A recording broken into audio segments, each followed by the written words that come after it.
Assalamualaikum warahmatullahi wabarakatuh. Bismillahirrahmanirrahim. Alhamdulillahi rabbil alamin. Wabihi nasta'inu ala umuri dunya waddin. Wassalatu wassalamu ala asyrafil anbiya'i wal mursalin wa ala alihi wa sahbihi ajma'in. Wala hawla wala quwwata illa billahil aliyyil azim. Wala hawla wala quwwata illa billahil aliyyil azim. Wala hawla wala quwwata illa billahil aliyyil azim. Tidak ada daya dan kekuatan kecuali dari Allah Al-Ali, zat yang maha tinggi, Al-Azim, zat yang maha agung. Allahumma inna nas'aluka ilman nafi'a wa rizqan thayyiban wasi'a wa amalan mutaqabbala, amin ya rabbal alamin. Para jamaah rahimana rahimakumullah, kajian tafsir surat Hud. Sekarang kita memasuki ayat yang ke-61. Pada ayat yang ke-60 terakhir yang kita bahas bahwasanya kaum Ad, kaumnya Nabi Hud, mereka diikuti laknat baik di dunia ataupun di akhirat nanti. Sebelum di akhirat, di dunia sudah diikuti laknat. Apa tafsirnya? Tidaklah generasi, tidaklah zaman yang berbicara tentang Ad kecuali keburukan.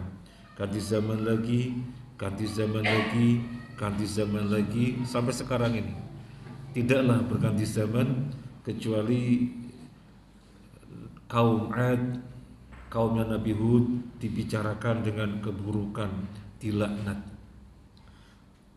Dan di akhiratnya sudah pasti, karena akhirat adalah hari pembalasan. Di dunia belum merupakan hari pembalasan, tetapi mereka telah disegerakan pembalasannya dengan dilaknat dari zaman ke zaman, dari masa ke masa. Sekarang kita lanjutkan ayat yang berikutnya, 61. Seperti biasa kita bacakan ayatnya terlebih dahulu, kemudian nanti dibantu terjemahnya. Setelah itu kita terjemah lafziyah. Setelah itu baru kita membahas faedah-faedah yang bisa diambil dari ayat. A'udzu billahi minasyaitonir rajim. Wa ila thamud akhahum salihah qala ya qaumi ibudullaha ma lakum min ilahin ghairuh huwa ansha'akum minal ardi wasta'marakum fiha fastaghfiruh thumma tubu ilaih inna rabbi qaribun mujib. Dan kepada kaum Samud kami utus saudara mereka Saleh. Dia berkata, wahai kaumku, sembahlah Allah, tidak ada Tuhan bagimu selain Dia. Dia telah menciptakanmu dari bumi, tanah dan menjadikanmu pemakmurannya. Karena itu, mohonlah ampunan kepadanya. Kemudian bertobatlah kepadanya. Sesungguhnya Tuhanku sangat dekat rahmatnya dan memperkenankan doa hambanya. Barakallahu fiik. Wa ila Thamud. Bapak Ibu bisa mengikutin biar ngumpulin kosakata Al-Quran. Wa ila Thamud, dan kepada Thamud, akhahum, saudara mereka, Salihah, namanya Saleh. Qala, dia berkata, ya qaumi, wahai kaumku, u'budu, sembahlah oleh kalian Allah, malakum, tidaklah bagi kalian, min ilahin, daripada Tuhan, ghairuhu, selainnya, huwa, dia, ansya'akum, menciptakan kalian, minal ardi, dari bumi, wasta'marakum, dan meramaikan kalian, fiha, di dalamnya, fastaghfiruhu, maka beristighfarlah kepadanya, tsumma, kemudian, tubu, bertaubatlah, ilaihi, kepadanya, inna rabbi, sesungguhnya Tuhanku, qaribun, maha dekat, mujibun, maha mengijabahi. Itu terjemah kosakatanya. Wasta'marakum, kita sudah mengetahui ista'marakum dari kata amara, dari kata amara. Ta'mir masjid, rijalu ta'mir masjid, ta'mir meramaikan. Jadi ta'mir masjid, orang-orang yang menghidupkan masjid, meramaikan masjid. Nah, kita bacakan dari As-Sa'di, ay wa arsalna ila thamuda wa hum 'ad athaniyah al-ma'rufun alladhina yaskununa al-hijr wa wadi al-qura ahahum fil nasab salihan Abdallahi wa rasulahu alaihi salatu wassalam. Allah kirim kepada kaum Allah kirim kepada kaum Tsamud yang dikatakan sebagai kaum Ad kedua. Kata Syekh As-Sa'di, Allah kirim kepada kaum Tsamud yang dikatakan sebagai kaum Ad kedua, di mana mereka dikenal sebagai kaum yang menempati gunung-gunung, yang tinggalnya di lembah-lembah.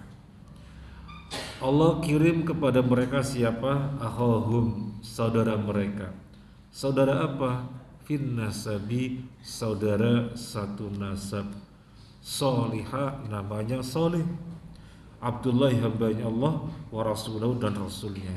Jadi yang dikirim ke kaum Ad, yaitu yang dikirim ke kaum Tsamud, yang Syekh As-Sa'di mengatakan sebagai kaum Ad kedua, dari sisi karakter dan kondisi fisiknya, besarnya tubuh barangkali, dan kebiasaan tinggalnya, sehingga dikatakan sebagai kaum Ad yang kedua karena ada kemiripan. Nah, yang dikirim adalah Nabi Soleh yang bukan siapa-siapanya, yang bukan asing bagi mereka, saudara mereka sendiri satu nasab, dari kaum yang sama, itu kaum Tsamud. Yad'uhum ila ibadatillahi wahdahu, dia menyeru mereka kaum Tsamud untuk menyembah Allah saja. Faqala ya qaumi u'budullah, dia menyeru, di sini dinukilkan bagaimana seruannya, ya qaumi u'budullah, wahai kaumku, sembahlah Allah. Maksudnya bagaimana? Emang mereka tidak menyembah Allah? Memang mereka tidak menyembah Allah? U'budullaha wahdahu, maksudnya sembahlah Allah saja. Wakhlasu lahu ad-din, dan ikhlaskanlah peribadahan hanya kepadanya. Malakum min ilahin ghairuh, tidak ada bagi kalian Tuhan selainnya. Karena Tuhan hanya satu, yaitu Allah, maka peribadahan ditujukan kepadanya saja, jangan bercabang. Ikhlaskan peribadahan hanya kepadanya saja. Kita mengetahui dari surat Ibrahim, kita belum sampai surat Ibrahim, para rasul mengatakan kepada masing-masing kaum, apa perkataan mereka? Mereka mengatakan afillahi syakkun. Qalat rusuluhum afillahi syakkun. Para rasul mengatakan kepada masing-masing kaumnya, afillahi syakkun, apakah tentang Allah kalian ragu-ragu? Jadi diungkit sesuatu yang sudah ada pada mereka. Afillahi syakkun, apakah tentang Allah kalian ragu-ragu? Tentunya mereka tidak ragu-ragu, di mana mereka mengakui Allah adalah satu-satunya Tuhan. Maaf, mereka mengatakan Allah adalah Tuhan, tetapi kok peribadahannya tidak kepada Allah saja. Maka setiap rasul kepada kaumnya mengatakan afillahi syakkun, qalat rusuluhum, berkata para rasul mereka, afillahi syakkun, apakah tentang Allah kalian meragukan?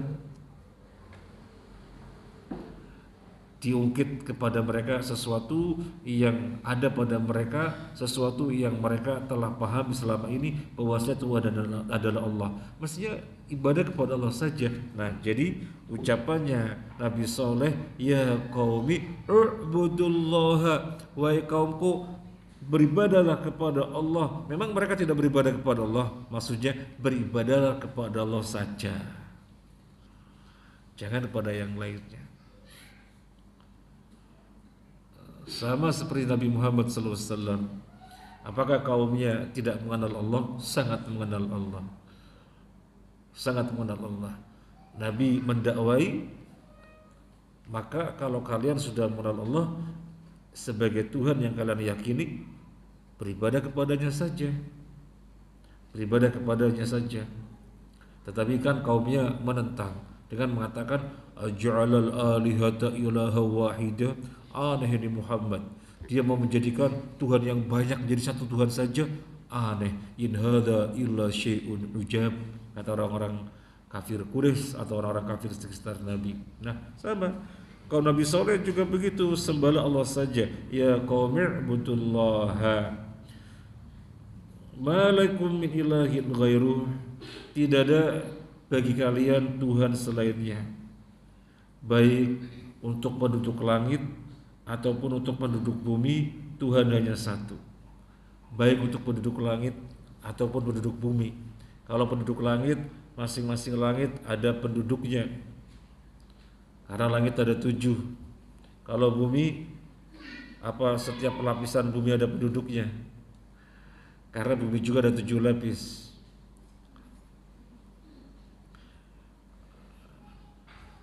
Kalau Ibnu Abbas mengatakan bumi 7 lapis, pemahamannya sama seperti langit. Langit ada 7 lapis, masing-masing langit ada penghuninya. Bumi juga ada 7 lapis, masing-masing lapisan ada penghuninya.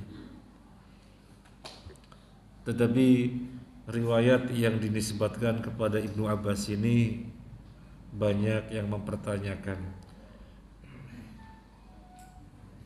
Katakan sanadnya sahih, periwayatannya sahih, tetapi matannya syadz, kontennya syadz.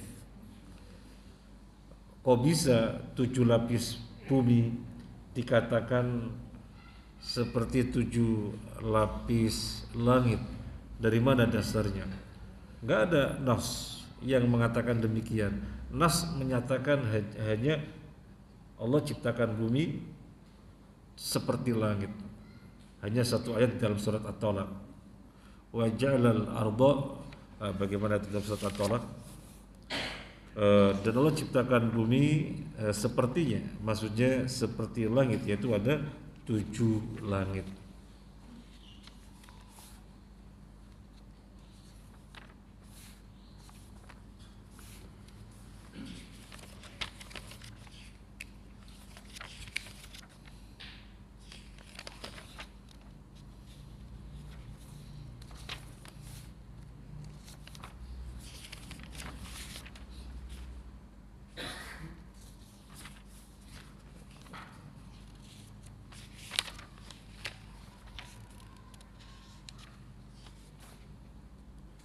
Jadi At-Tolak ayat yang terakhir itu, kalau ada yang ketemu bisa dibukakan.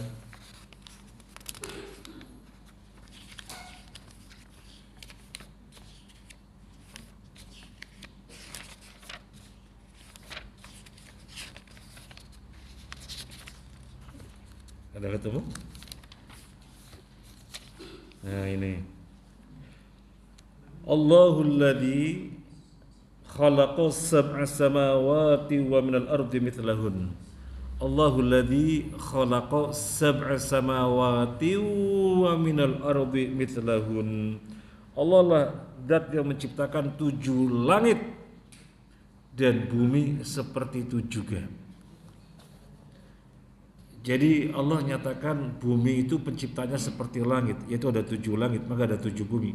Tetapi dalam ayat Al-Quran hanya satu ayat ini tok. Hanya satu ayat ini tok yang menjelaskan langit ada bumi ada 7 lapis sebagaimana langit. Hanya satu ayat ini tok. Kalau 7 lapis langit banyak sekali, sab'a samawat. Tapi kalau bumi ada 7 lapis hanya satu ayat ini tok. Allahul ladzi khalaqa sab'a samawati wa minal ardi mithlahun. Dialah yang menciptakan langit 7 lapis dan bumi seperti itu juga. Nah, kata Ibnu Abbas, sebagaimana langit maka bumi juga demikian, ada 7 lapis yang masing-masing ada penghuninya. Ada Nabi Adamnya, ada Nabi Isanya, sebagaimana dikatakan Ibnu Abbas. Tapi banyak ulama yang mempertanyakan dan banyak yang menyatakan ini syadz. Seandainya periwayatannya sahih, bisa jadi Ibnu Abbas nukil dari Israiliyat, kisah yang tidak ada jeluntrungnya atau kisah Israel. Dan banyak yang membenarkan 7 lapis bumi itu melekat, tidak sebagaimana 7 lapis langit. Dari mana diketahuinya? Hadis Nabi sallallahu alaihi wasallam, Nabi bersabda, barang siapa yang ghazab 1 jengkal tanah, barang siapa yang ghazab 1 jengkal tanah, maka akan ditimpukan padanya 7 lapis bumi. Mana yang lebih mendekati realita? Ditimpukan 7 lapis bumi. Apakah buminya ada lapis-lapis terpisah seperti langit atau melekat? Ditimpukan 7 lapis bumi. Para ulama mengatakan yang namanya ditimpukan 7 lapis bumi, ya berarti lapisan dengan lapisan adalah lapisan melekat. Maka dinisbatan kepada Ibnu Abbas itu dipertanyakan. Ada yang mengatakan seandainya sanadnya sahih, maka kontennya atau matanya syadz. Nah, kembali kepada pembahasan, Nabi Saleh mengatakan tidak ada Tuhan bagi kalian selain Allah, baik untuk penduduk langit ataupun penduduk bumi. Tuhan hanya satu, yaitu Allah. Kemudian huwa ansha'akum minal ardi ay khalaqakum fiha. Syekh Sa'di mengatakan huwa ansha'akum minal ardi. Dia Allah menciptakan kalian dari bumi. Syekh Sa'di mengatakan Allah menciptakan kalian untuk tinggal di bumi. Allah menciptakan kalian untuk tinggal di bumi. Wasta'marakum fiha, dan meramaikan kalian di bumi. Istahlafakum fiha, maksudnya Allah menjadikan kalian berkuasa di muka bumi. Kalian diciptakan untuk tinggal di bumi, dan kalian di bumi dijadikan berkuasa. Wa nama alaikum bi ni'am adh-dhahira wal batinah. Dia memberi nikmat kepada kalian yang zahir dan yang batin. Wa makanakum fil ardi, Allah tempatkan kalian di muka bumi. Tubnuna, kalian membangun. Wa taghrisuna, dan kalian menanam. Wa tasra'una, dan kalian bercocok tanam. Wa tahrusuna ma syi'tum, dan kalian tanam, kalian panen, terserah kalian. Wa tanfa'una bimana fiha, kalian memanfaatkan hasil semuanya. Wa tastaghilluna masalihaha wa tastaghilluna masalihaha, kalian sibuk dengan perkara-perkara yang merupakan kemaslahatan di muka bumi. Fakama annahu la syarika lahu fi jami' dzalika fala tusyriku bi fi ibadati. Sebagaimana Allah sendiri yang berbuat semuanya itu, menciptakan kalian, ditempatkan di bumi, disediakan untuk kalian apa yang merupakan kemaslahatan, kalian dijadikan berkuasa menguasai bumi, memanfaatkan apa yang kalian bisa di bumi. Nah, dia saja yang sendiri yang berbuat, maka demikian pula dia sendiri yang kalian sembah. Maka dia sendiri yang kalian sembah. Berarti di sini Nabi Saleh mengajak kaumnya untuk bertauhid uluhiyah dengan cara, ada yang bisa jawab? Nabi Saleh mengajak kaumnya untuk bertauhid uluhiyah dengan cara mengingatkan tauhid rububiyahnya. Tauhid rububiyah sudah ada pada mereka. Mereka meyakini Allah Tuhan. Nah, maka diingatkan kembali, sembahlah Allah saja. Dia yang menciptakan kalian di bumi, meramaikan kalian di bumi.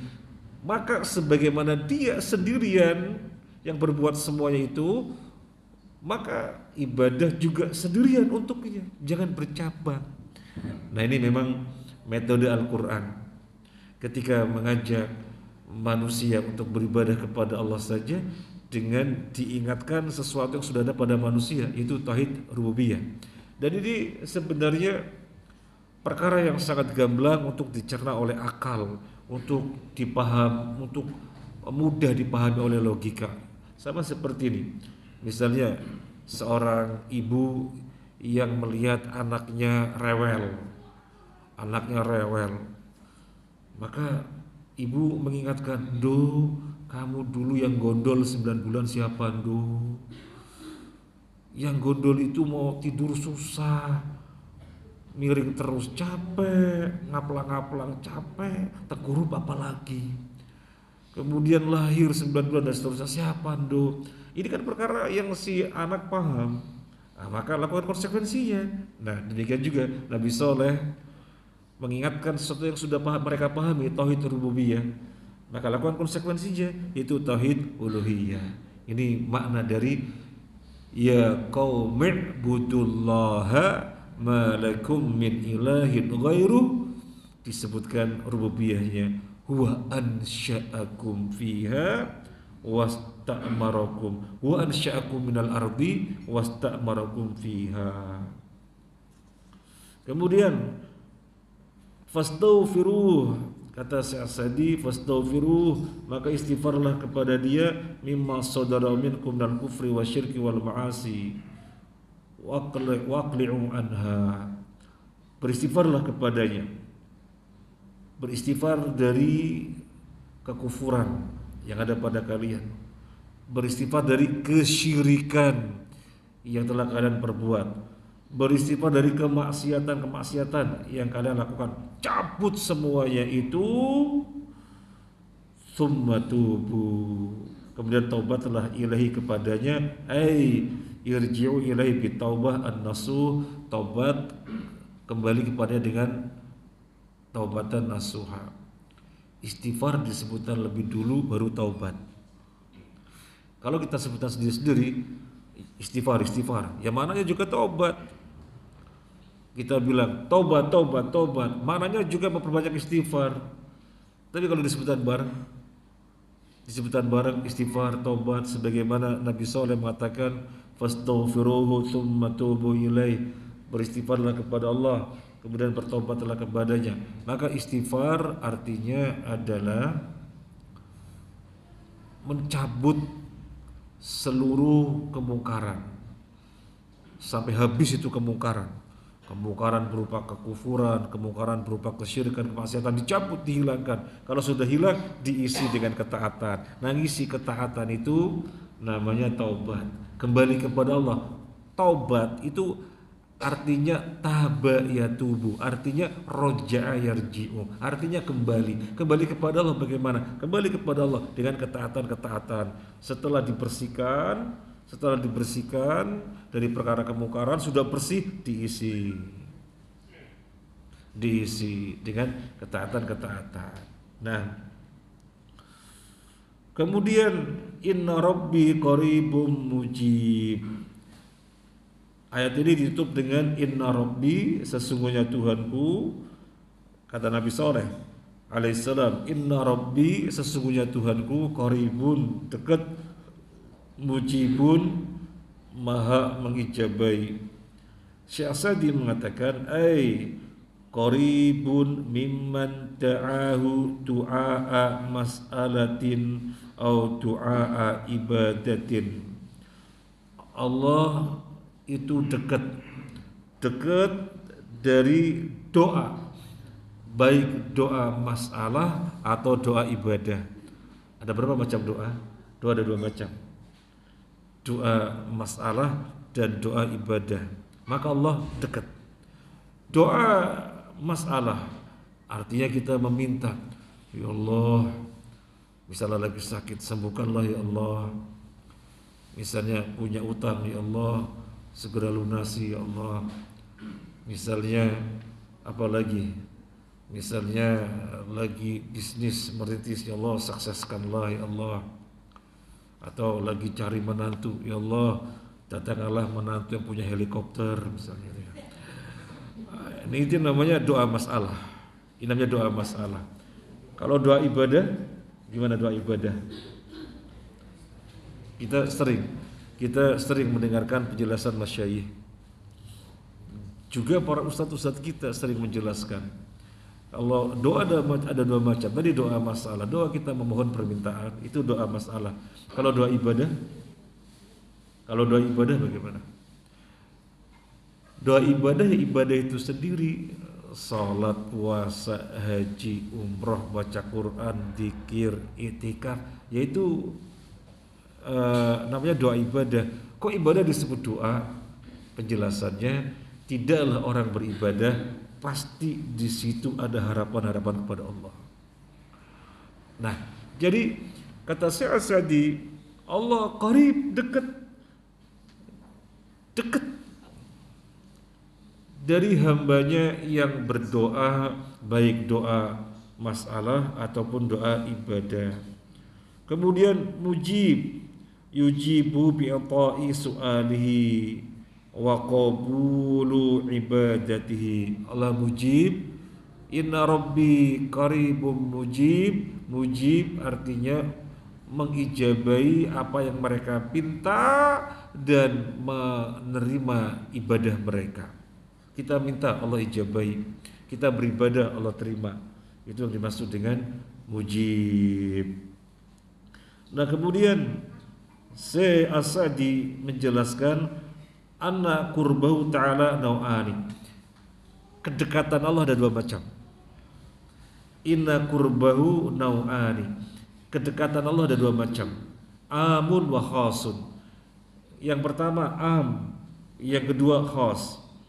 Fal qurbul am qurbu bi'ilmihi min jamil khalqi wal madhkur fi qouli ta'ala wa nahnu aqrabu ilaihi min hablil warid dalam surat Qaf. Yang pertama, kedekatannya secara umum maksudnya bagaimana? Kedekatannya secara umum maksudnya Allah mengetahui persis hambanya. Allah mengetahui persis ihwal keadaan hambanya. Mengetahui persis. Ini sebagaimana Allah berfirman, wa nahnu aqrabu ilaihi min hablil warid, dan kami lebih dekat kepadanya daripada urat lehernya. Kita pegang urat leher kita, dekat dengan kita apa enggak? Ya gak usah ditanya, urat leher bagian dari kita. Tetapi Allah berfirman, Allah lebih dekat kepada kita daripada urat leher kita. Maksudnya apa? Maksudnya Allah tahu persis tentang ihwal kita daripada kita sendiri. Jadi ini namanya kedekatan secara am, baik muslim ataupun kafir. Allah qarib. Baik muslim ataupun kafir, Allah qarib. Qaribnya qarib am, umum. Wal qurbul khas, kata Syekh As-Sa'di, dekat yang kedua adalah kedekatan khas. Qurbuhu min abidihi wa sa'ilihi wa mujibuhu wal madhkur fi qouli ta'ala wasjud waqtarib. Yang kedua kedekatan secara khas. Kedekatan secara khas, Allah dekat kepada para hamba-hambanya yang beribadah kepadanya. Allah dekat kepada orang-orang khususnya yang meminta kepadanya. Ini sebagaimana disebutkan dalam Al-Quran, wasjud waqtarib, sujudlah, mendekatlah. Wasjud waqtarib, sujudlah, mendekatlah. Ini berarti mendekat secara khusus. Terlebih kita mengetahui Nabi bersabda, aqrabu ma yakunul abdu min rabbi wa wasajid. sedekat-dekatnya hamba kepada Tuhannya adalah ketika sujud. Maka berdoalah di dalamnya. Maka ini dekat apa? Dekat secara khusus. Dekat secara khusus. Yang menunjukkan dekat secara khusus juga ayat wa idza sa'alaka 'ibadi 'anni fa inni qarib ujibu da'watad da'i idza da'an. Kalau hambaku bertanya kepadamu tentang aku, jawab aku di dekat. Aku mengijabahi doa jika dia berdoa. Maka ini kedekatan dalam makna khusus. Jadi dekat ada dua, dekat umum dan dekat khusus. Qarib am dan qarib khas. Sekarang mujib, mengijabai. Kalau ini As-Sa'di. Ibnul Qayyim menjelaskan mujib juga ada dua. Mujib Allah mengijabai juga ada dua. Yang pertama mujib am, ijabah am. Allah mengijabai secara umum, gak muslim, gak kafir. Mereka menginginkan apa Allah penuhi. Gak dibedakan pemenuhan untuk muslim ataupun kafir, gak dibedakan. Orang kafir pengen sembuh sehingga berobat dan seterusnya, Allah kasih kesembuhan. Orang kafir pengen mendapatkan fasilitas-fasilitas sehingga kerja semangat dan yang lainnya, Allah kasih. Ini ijabah am. Adapun ijabah khas, ijabah secara khusus hanya untuk wali-walinya saja, yaitu kaum muslimin. Ijabah secara khusus yang pasti di akhirat nanti. Yang pasti di akhirat nanti. Dan di dunia secara khusus Allah berikan pertolongan di saat mereka diserang oleh musuh, oleh orang kafir, Allah beri pertolongan. Ini kurang lebih Ibnu Qayyim mengatakan demikian. Dan saya tulis di buku Asmaul Husna jilid yang ke-11. Nama Allah Qarib, nama Allah Mujib, kita tulis di buku itu. Ketika di dalam peperangan selalu kaum muslimin jumlahnya lebih sedikit, Nabi memohon Allah ijabahi. Di dalam perang Badar, Nabi dan para sahabatnya cuma 300-an, 300 belasan, musuh 1000, jadi cuma sepertiganya. Maka Nabi memohon Allah ijabahi sehingga terhindarkan dari kekalahan meskipun jumlahnya sedikit. Di dalam perang Khandaq, musuh sekutu gabungan dari banyak kabilah Quraisy dan yang lainnya, 10.000 pasukan. Kaum muslimin cuma sedikit yang ada di Madinah. Seandainya mereka masuk ke Madinah habis. Tapi Allah mengijabahi keinginan Nabi dan kaum muslimin agar dijaga dari serangan musuh. Jadi ini ijabah secara khusus. Ijabah ada dua, umum dan khusus. Sehingga kalau misalnya ada yang bertanya, orang kafir meminta apa, menginginkan apa kok dipenuhi. Yang jelas yang mulia Allah Azza wa Jalla, karena Tuhan hanya satu. Berarti itu ijabah umum. Kita angkat untuk adzan dulu, nanti kita lanjutkan sedikit insyaallah. Wassallallahu ala Muhammadin wa ala alihi washabihi ajmain. Alhamdulillahirabbil alamin.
Bismillah, walhamdulillah, wassalatu wassalamu ala rasulillah wa ala alihi wa sahbihi wa mawalah, wa la hawla wa la quwwata illa billah. Allahumma inna nas'aluka al-huda wa tuqa wal afafa wal ghina, amin ya rabbal alamin. Tadi kita bacakan dari tafsir As-Sa'di, sekarang kita bacakan dari tafsir Al-Baghawi. Wa ila Thamud akhahum salihah, ay arsala ila Thamud akhahum salihah fi nasab la fi din. Kami utus kepada Thamud saudara mereka yang namanya Saleh. Saudara apa? Saudara senasab, bukan saudara seagama. Nasabnya sama dengan kaumnya nasabnya. Nabi Saleh mengatakan, ya qala ya qaumi ibudullah, sembahlah Allah, wahadullah azza wa jalla, artinya tauhidkan dia, jangan nyabang, sembahlah Allah saja, jangan nyabang, jangan syirik. Malakum min ilahin ghairuh, tidak ada bagi kalian Tuhan selainnya. Huwa ansya'akum minal ardi, dia menciptakan kalian dari bumi. Dia menciptakan kalian dari bumi. Ibtada khalqakum minal ardi, maksudnya Allah menciptakan kalian permulaannya dari bumi. Ay ja'alakum ay an wa dzalika annahu min Adam alaihissalam, Adam khuliqa minal ardi, bahwasanya kalian keturunan Adam dan Adam diciptakan dari tanah. Ini tafsir Al-Baghawi. Wa ansya'akum minal ardi, dia menciptakan kalian dari bumi, maksudnya kalian keturunan Adam yang diciptakan dari tanah. Kalau As-Sa'di beda. Wa ansya'akum minal ardi, Allah ciptakan kalian dari bumi, maksudnya Allah tempatkan kalian di bumi. Beda tafsir, beda. Tapi apakah perbedaan tafsir ini bertentangan? Tidak. Mau dipahami As-Sa'di, Allah ciptakan kalian dari bumi, maksudnya Allah tempatkan kalian di bumi. Atau mengambil Baghawi, Allah ciptakan kalian dari bumi, di mana kalian keturunan Adam, dan Adam manusia yang pertama kali diciptakan dari tanah, kalian keturunannya. Ya, yang mana saja benar. Atau diambil dua-duanya juga gak ada masalah. Gak ada tafsir bertentangan, gak ada. Maksudnya gak ada pertentangan. Seandainya terjadi pertentangan, bukan pertentangan tabod, bukan pertentangan yang kontradiktif, tapi pertentangan sifatnya perbedaan yang variatif. Nah, wasta'marakum fiha ay ja'alakum ummaraha wa sukkaraha. Wasta'marakum fiha, Allah jadikan kalian penghuni bumi dan yang memakmurkannya. Qala ad-Dhahhak, atala umrakum fiha hatta kana al-wahid minhum ya'ishu 300 sanah ila 1000 sanah. Imam ad-Dhahhak mengatakan tentang ayat ini, wasta'marakum fiha, wasta'marakum fiha, kalian memakmurkannya, meramaikannya pada bumi. Imam ad-Dhahhak mengatakan kaum Tsamud dijadikan umurnya mulai 300 tahun sampai 1000 tahun. Siapa ad-Dhahhak? Kalau kita baca tafsir, qala ad-Dhahhak, qala ad-Dhahhak, qala ad-Dhahhak, qala ad-Dhahhak. Siapa ad-Dhahhak? Ad-Dhahhak itu ulama tabi'in, ulama zaman at-tabi'in. Itu Imam ad-Dhahhak. Kemudian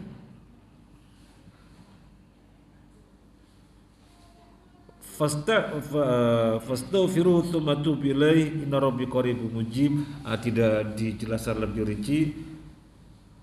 Kalau Nabi Saleh mengatakan beristighfarlah kepada Allah dan bertaubatlah kepadanya, tidak dirinci, cuma disebutkan beristighfarlah kepada Allah dan bertaubatlah kepadanya, karena Allah itu qarib dan mujib.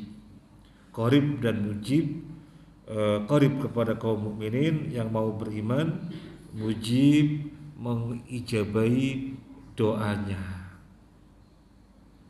mujib mengijabahi doanya. Kalau tadi As-Sa'di lebih merinci lagi, tapi di sini disebutkan secara global. Para jamaah rahimakumullah, satu ayat kita bacakan dari dua tafsir As-Sa'di dan Al-Baghawi. Intinya, ternyata dakwah mereka sama dengan dakwah Nabi Muhammad SAW menghadapi kaum, menghadapi umat yang sesungguhnya sudah mengenal Allah. Dan Allah informasikan kepada kita, Allah menciptakan manusia itu dengan fitrah mengenali Allah.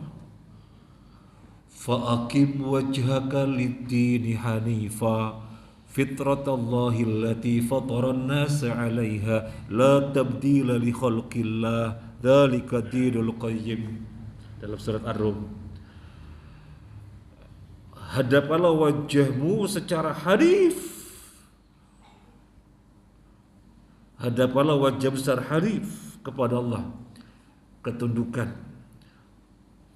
menghambakan diri hanya kepadanya, itu hanif.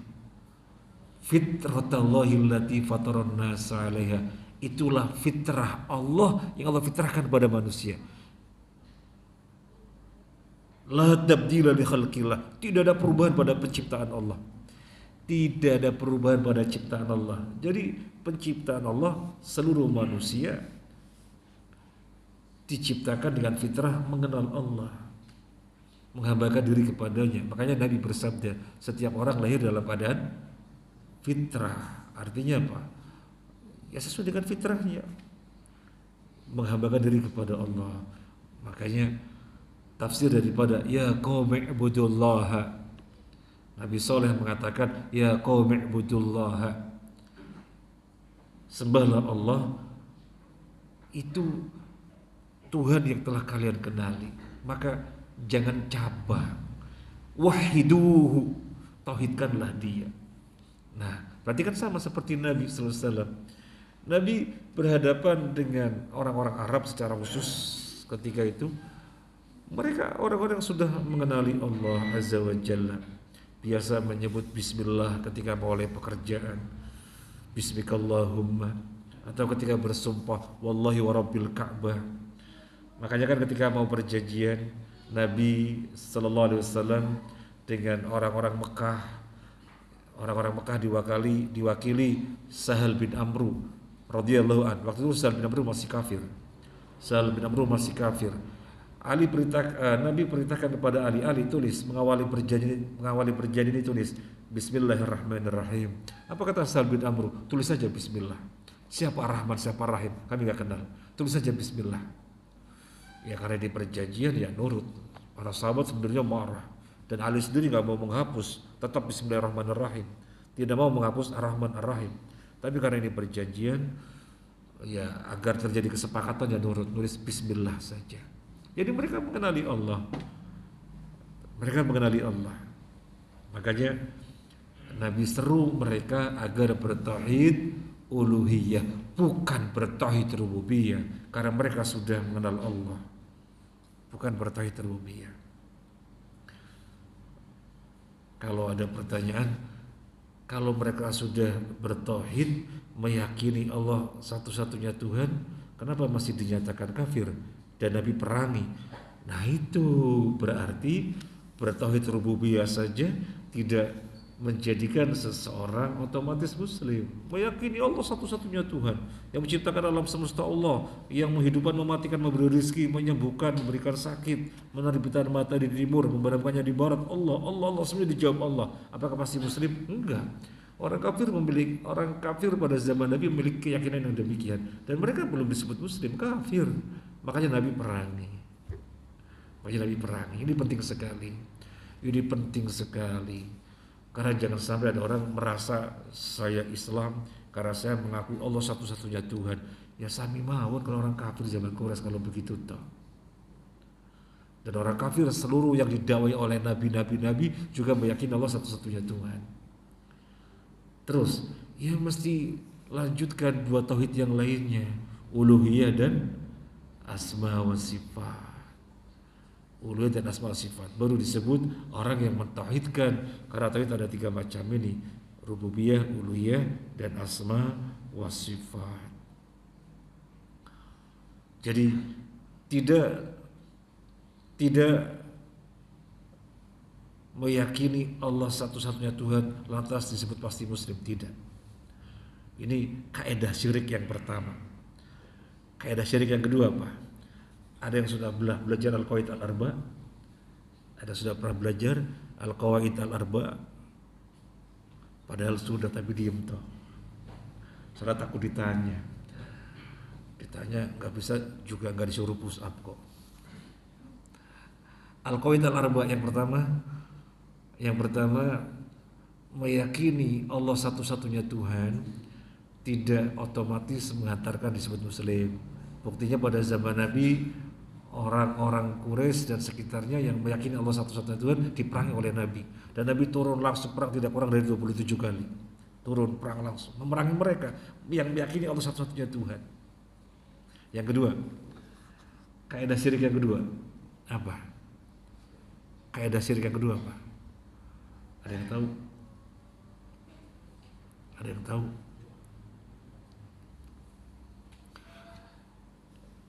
Tidak dibedakan pengkultusan, pengagungan kepada batu, pohon,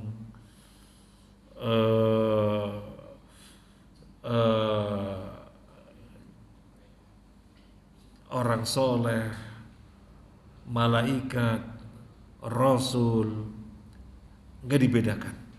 Matahari, bulan, nggak dibedakan. Semuanya Nabi perangin. Semuanya Nabi perangin.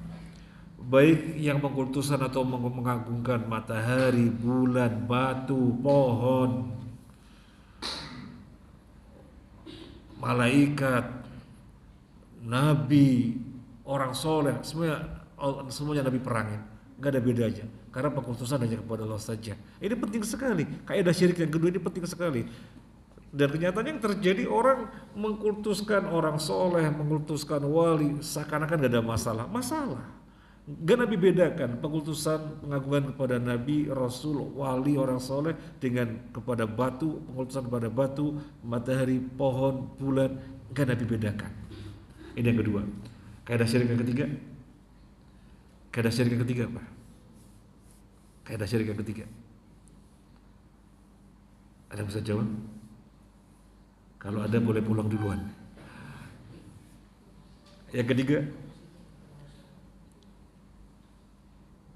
adanya perasaan bahwasanya perkara-perkara yang ada di hadapan mereka adalah sebagai tawasul, wasilah kepada Allah, tetapi sesungguhnya menyembah mereka. Mereka merasa perkara-perkara yang mereka jadikan tawasul, perantara, adalah untuk mendekatkan diri kepada Allah.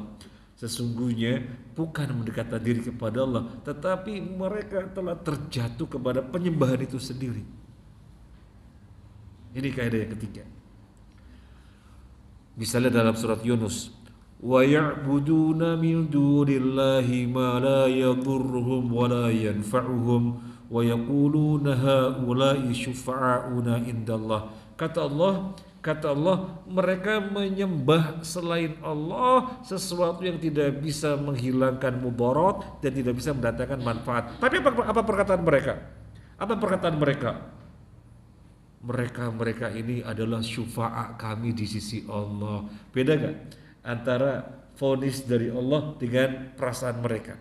Beda. Vonis dari Allah bagaimana? Vonis dari Allah, wa ya'buduna min dunillah ma la yadurru wa la yanfa'uhum.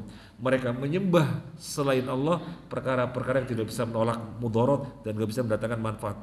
Wa yaquluna haula'i syufa'auna indallah. Tapi mereka mengatakan ini syufa'a kami di sisi Allah, yang mendekatkan kami kepada Allah sedekat-dekatnya. Beda antara perasaan atas apa yang mereka perbuat dengan vonis dari Allah. Ini membahayakan sekali. Itu surat Yunus ayat 18.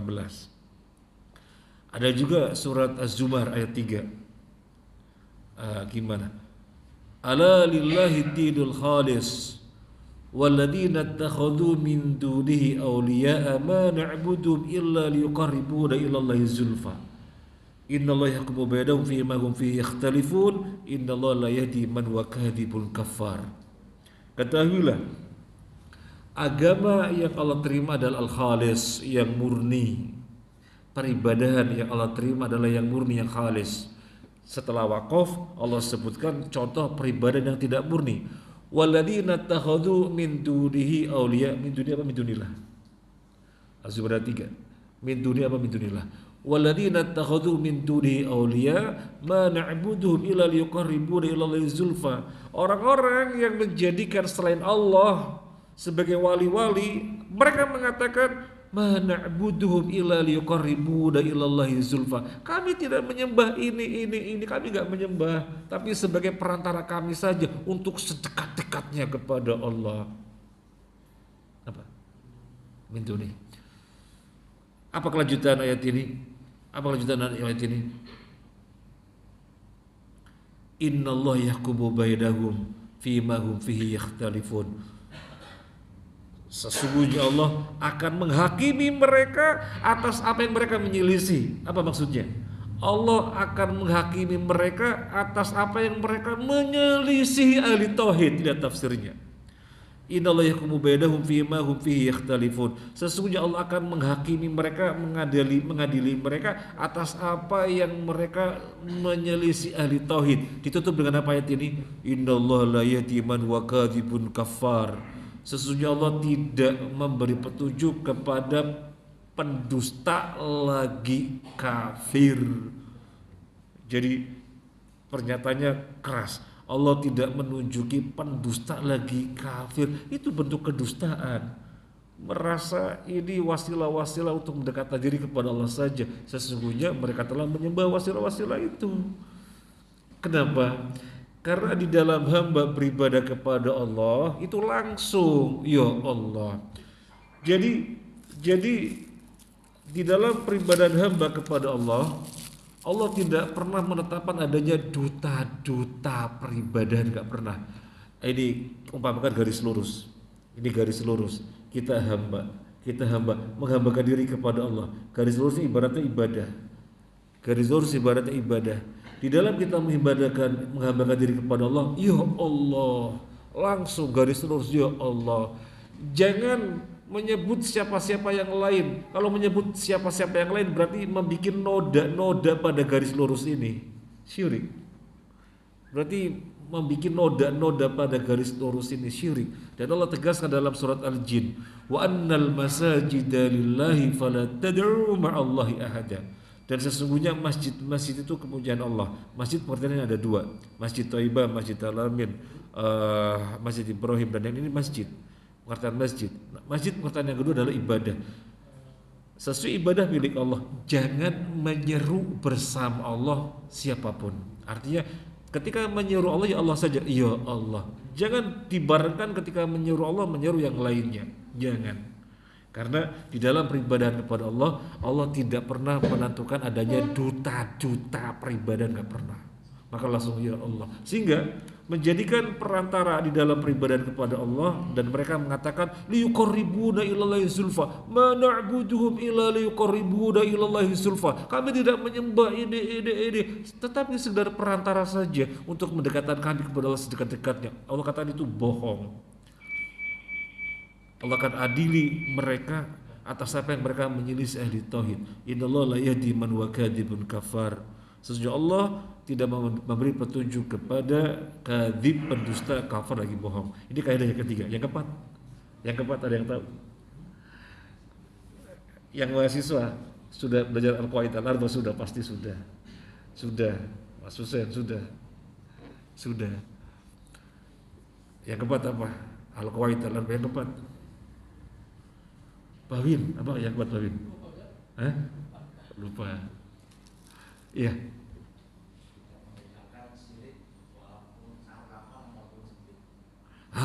Ini yang keempat.